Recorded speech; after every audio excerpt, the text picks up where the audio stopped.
Bonjour à tous et bienvenue pour cette deuxième partie du carnet de notes de janvier. J'y évoquerai les premiers tournois du Belgian Circuit, les excellents résultats d'ensemble chez les juniors et le parcours australien réussi de Joachim Gérard. Mais tout d'abord, je commence avec les doubles.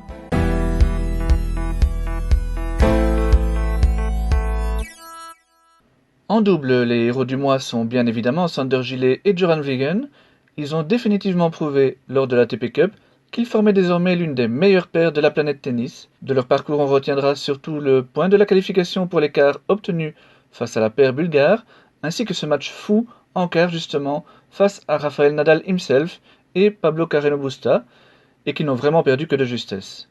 Par la suite, ils ont encore atteint une demi-finale à Auckland, avant de passer un tour à l'Open d'Australie pour la première fois ensemble en Grand Chelem. Dommage cette défaite en 3-7 au second tour, car je pense qu'ils avaient la possibilité d'aller plus loin dans ce tableau.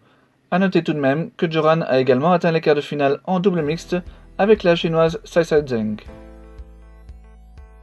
Si Kimberly Zimmerman ne décolle toujours pas en simple, ses résultats en double restent excellents. Elle s'est tout d'abord imposée lors du W25 de Daytona Beach, puis a atteint les demi à celui de Vero Beach, et a encore franchi un tour dans le W60 d'Andrézieux Boutéon, qui m'avait déjà remporté 3 titres de juillet à novembre, donc de ce côté-là le soleil brille pour la jeune bruxelloise.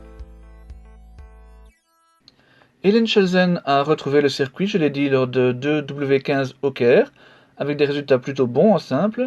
En double, ce fut encore mieux, puisqu'elle s'est tout simplement adjugé les 2 titres. Elle fait monter ainsi à 10 son nombre de trophées en double sur le circuit ITF. D'autres bons résultats sont venus s'ajouter, comme souvent en double. Il y a bien entendu les 2 demi-finales WTA de Kirsten Flipkens et d'Alison Van Uytvanck à Auckland et à Hobart. Malgré donc les problèmes de santé d'Alison, elles ont pu signer 2 belles performances. Il faut noter également la très belle finale de Marie Benoît à Newport Beach. C'est la toute première fois que de sa carrière que Marie disputait un WTA 125, donc elle n'avait encore jamais réalisé la moindre performance à ce niveau. Chapeau donc. Enfin, il y a eu 2 autres titres en 15 000 $. D'abord pour Benjamin Do à Bagnoles-de-l'Orne en France. Benjamin qui ouvrait ainsi son palmarès international puisqu'il n'avait pas encore remporté de titre futur ni en simple ni en double. Et puis il y a eu Elisa Van Langendonk qui n'a pas trop brillé en simple à Cancun, je l'ai dit, mais elle a tout de même réussi à décrocher un titre en double et il s'agit du 3e titre en double de sa carrière. Au classement de double, David Goffin subit une lourde chute en n'allant pas défendre son titre à Doha, mais bien sûr il n'a pas vraiment d'ambition en termes de classement en double. Pour le reste, il y a quelques progressions tout de même, dont celle de Benjamin Do, de Julien Canigna, de Marie Benoît chez les filles, et puis aussi le retour de Thibaut Colson. Thibaut qui fut un junior très prometteur jusqu'en 2017, avant de se blesser très sérieusement et de se retirer pendant 2 ans. Il a accompagné son pote Zizou Berks sur quelques tournois à Monastir, et ils ont atteint une demi-finale, ce qui vaut à Thibaut de faire son entrée à l'ATP. J'ignore toutefois encore s'il prévoit de reprendre sa carrière en simple.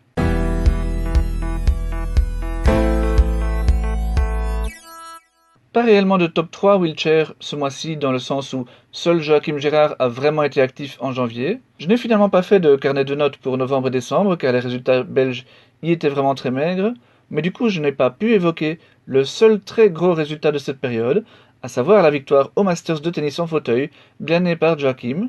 Ce 4e succès dans l'épreuve a été obtenu avec la manière, puisqu'il y a battu en 2-7 Gustavo Fernandez et Alfie Hewitt, 2 joueurs qui lui posent beaucoup de problèmes d'habitude. Et il vient redorer une saison assez terne, puisque jusque-là, Joachim n'avait remporté que 6 matchs sur 21 contre des top 10 et 2 sur 11 face à des top 5. Sur sa lancée, le Brabançon réalise un super début de saison. Lors du Super Series de Tweedheads, il bat à nouveau le numéro 1 mondial Fernandez avant de s'incliner face à Hewitt en demi. Joachim enchaîne avec un superbe titre au ITF 1 de Melbourne, son premier hors Masters depuis août 2018. Sur sa route, il domine Stéphane Houdet numéro 4, Shingo Kunieda devenu numéro 1 mondial après son succès à Tweedheads, et enfin Hewitt numéro 3. Après ce succès, Joachim dispute l'Open d'Australie avec pas mal d'ambition. Il y franchit le premier tour avec un peu de chance puisqu'il ne faisait face qu'à l'invité australien Ben Weeks, mais ça reste très important puisqu'il n'avait plus réalisé cette performance en Grand Chelem depuis Wimbledon 2018. En demi, malheureusement, il a été battu par le 7e mondial Gordon Reed, celui-là même qu'il avait privé du titre en 2016. Ça reste tout de même un super début de saison pour Joachim, et on espère qu'il confirmera à Rotterdam en février. Au classement, il n'y a évidemment pas grand chose à dire si ce n'est le retour de Joachim dans le top 4. Ça paraît pas grand chose cette petite place gagnée, mais ça lui permet d'éviter de rencontrer les Cuneda, Fernandez et Hewitt avant les demi-finales lors de ses prochaines sorties, et ça peut avoir de l'importance.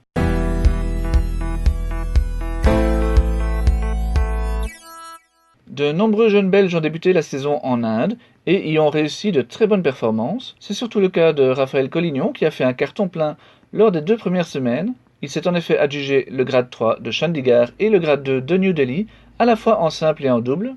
Un peu fatigué, il s'est incliné en demi-finale lors de son 3e tournoi, le grade 2 de Kolkata. Classé à la 173e place mondiale au début de cette tournée, Raphaël a battu plusieurs top 100 et a effectué un bond impressionnant et très important au classement.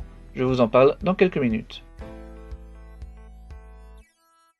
Anne van de Winkel a débuté sa saison en Suède, où elle a atteint 2 quarts de finale, d'abord au grade 3 de Bromma, puis au grade 4 de Malmö, où elle s'est imposée en double. Et c'est à Tunis qu'elle a obtenu les résultats qui lui valent cette 2e place. Dans la capitale tunisienne, elle a remporté son premier grade 2 en simple, en signant son premier succès sur une top 100. En double, elle a également atteint la finale, avant de disputer une autre demi-finale en simple la semaine suivante. Voilà un premier mois bien plein pour une joueuse qui devrait être une des grandes animatrices de la saison. À 14 ans et 4 mois, Gilles Arnaud Bailly a réalisé une performance rare dans le tennis belge, à savoir remporter un premier titre U18 avant même son 15e anniversaire. C'était à Malmö pour un grade 4 et il l'a en plus gagné avec la manière, puisqu'il n'a perdu qu'un seul set en finale face à la première tête de série, classée 127e chez les juniors, alors que Gilles Arnaud, lui, n'était que 721e au début du tournoi. En tout début d'année, Gilles Arnaud avait déjà atteint les quarts de finale au grade 4 d'Arlon et s'y était imposé en double avec Noah Mer. Gilles Arnaud est donc un jeune joueur très prometteur qu'il faudra suivre de près cette année. Son grand frère Pierre-Yves Bailly accompagnait Anne van de Winkel en Tunisie. Il y a signé une demi et un quart en simple, ainsi qu'une finale et une demi en double. Auparavant, il a atteint un quart au grade 3 de Bromma, où il s'est imposé en double. Bref, la famille Bailly était en grande forme en janvier.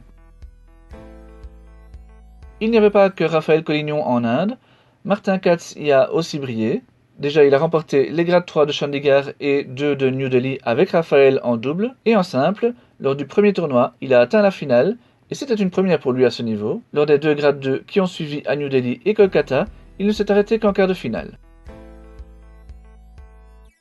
Juliette Bovy a également réalisé une belle tournée indienne. Par 2 fois, elle s'est hissée en demi-finale en simple, tant au grade 3 de Chandigarh qu'au grade 2 de New Delhi. Et lors des 2 parcours, elle a battu une des 2 premières têtes de série.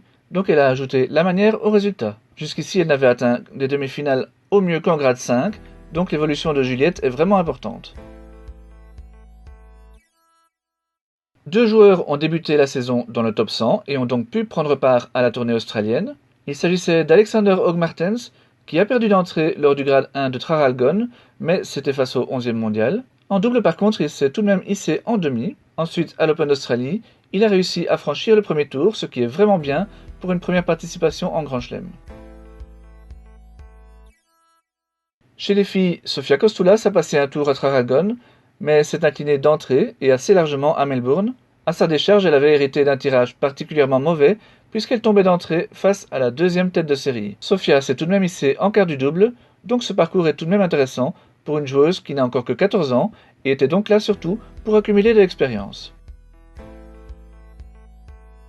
À un autre niveau, Michael Debus a bien débuté l'année puisqu'il s'est imposé lors du grade 4 d'Arlon. Il s'agit de son 2e titre en simple chez les juniors, mais peut-être plus important encore, il s'est hissé en demi-finale à Antalya, demi en simple et même finale en double, et là c'était pour un grade 3 et c'est une première pour lui à ce niveau. Enfin, si aucun autre joueur belge engagé à Arlon n'a dépassé les quarts de finale, le grade 5 des Veld a beaucoup plus souri à nos couleurs. André Megrabian y a atteint sa toute première finale chez les U18, alors qu'il venait à peine de fêter ses 15 ans 10 jours plus tôt. Dans la banlieue malinoise, André a remporté 7 matchs, tous en 2-7. Si Flo Elton a pu éviter les qualifs de ce tournoi, ce n'est que grâce à une invitation octroyée par les organisateurs, mais malgré son classement très faible et du haut de ses 14 ans, elle s'est elle aussi hissée en finale, où elle n'a cédé qu'au tie-break du dernier set. En demi, elle n'avait laissé que 2 jeux à la première tête de série, une joueuse classée plus de 2000 places au-dessus d'elle. Au classement, alors je précise tout de suite, le classement que vous voyez en début de mois est le dernier classement de décembre, soit avant qu'on retire les joueurs et joueuses nés en 2001. Du coup, presque tous nos représentants réalisent de très belles progressions, mais certaines de ces progressions sont aussi dues à leurs très bons résultats. C'est le cas par exemple de Raphaël Collignon et Martin Katz chez les garçons, de Anne van de Winkel et Juliette Bovy chez les filles. Plus loin, on peut également voir les très belles progressions de Michael Debous et de Gilles Arnaud Bailly suite à leur succès. Et il y a plusieurs entrées dans le classement, vous le voyez, les plus impressionnantes étant bien sûr celles signées par André Megrabian et Flo Elzen. Plus globalement, vous pouvez voir qu'on est passé de 5 représentants dans le top 200 à 11, et ça c'est une excellente nouvelle, car ce sont les joueurs du top 200 qui participent aux plus grosses épreuves de la saison. On devrait donc avoir une année assez riche sur le circuit junior. Dans les catégories inférieures, il y a eu très peu de bons résultats, donc les modifications des classements sont essentiellement dues au retrait des joueurs qui avaient dépassé l'âge de jouer dans ces catégories. Je vous montre tout de même ici le classement U14, car il y a une petite exception tout de même, avec Mike Van Schoonbeek, qui a réalisé un très bon quart de finale dans la catégorie 1 de Bolton, et qui progresse donc de près de 400 places ce mois-ci.